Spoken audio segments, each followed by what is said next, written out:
Good morning, everybody. Welcome to today's devotion for October 12th. Today's devotion is titled Knowing and Loving, and the Bible reading is from 2 Samuel chapter 9, verses 1 to 10.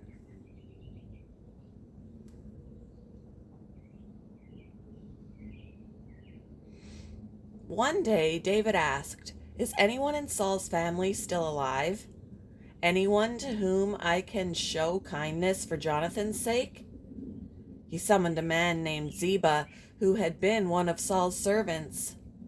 "Are you Ziba?" the king asked. "Yes, sir, I am," Ziba replied. The king then asked him, "Is anyone still alive from Saul's family? If so, I want to show God's kindness to them." Ziba replied, "Yes, one of Jonathan's sons is still alive. He is crippled in both feet."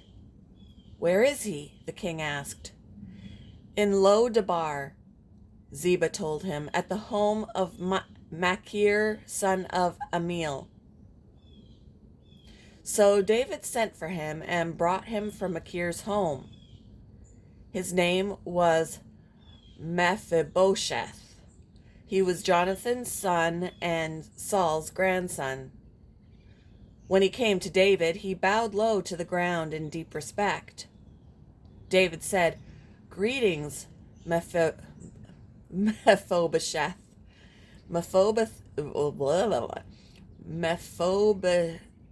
Mephibosheth replied, "I am your servant."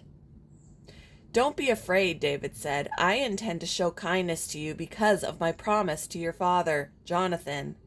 I will give you all the property that once belonged to your grandfather Saul, and you will eat here with me at the king's table."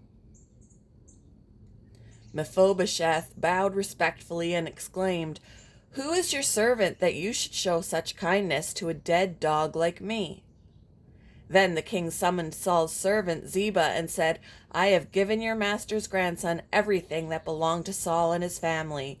You and your sons and servants are to farm the land for him to produce food for your master's household. But Mephibosheth, your master's grandson, will eat here at my table." Ziba had 15 sons and 20 servants.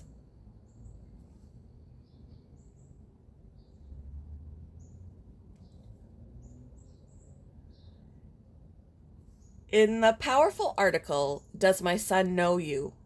sports writer Jonathan, sorry, I don't know how to pronounce his last name, Tjarks, wrote of his battle with terminal cancer and his desire for others to care well for his wife and young son. The 34-year-old wrote the piece just 6 months prior to his death.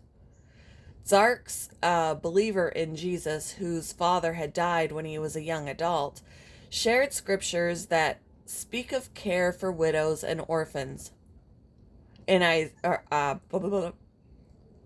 Scriptures that speak of care for widows and orphans. And in words directed to his friends, he wrote, "When I see you in heaven, there's only one thing I'm going to ask. Were you good to my son and my wife? Does my son know you?" King David wondered if there was anyone still left of the house of Saul to whom he could show kindness for his dear friend Jonathan's sake. A son of Jonathan, Mephibosheth, who was lame in both feet due to an accident, was brought to the king. David said to him, I will surely show you kindness for the sake of your father Jonathan. I will restore to you all the land that belonged to your grandfather Saul, and you will always eat at my table."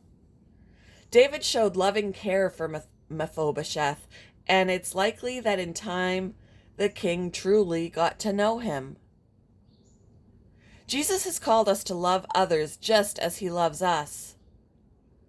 As he works in and through us, let's truly get to know and love them well. How can you know others more deeply?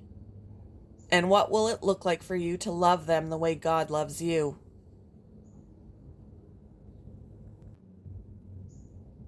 Thank you for joining me for today's devotion, and I hope you all have a wonderful day.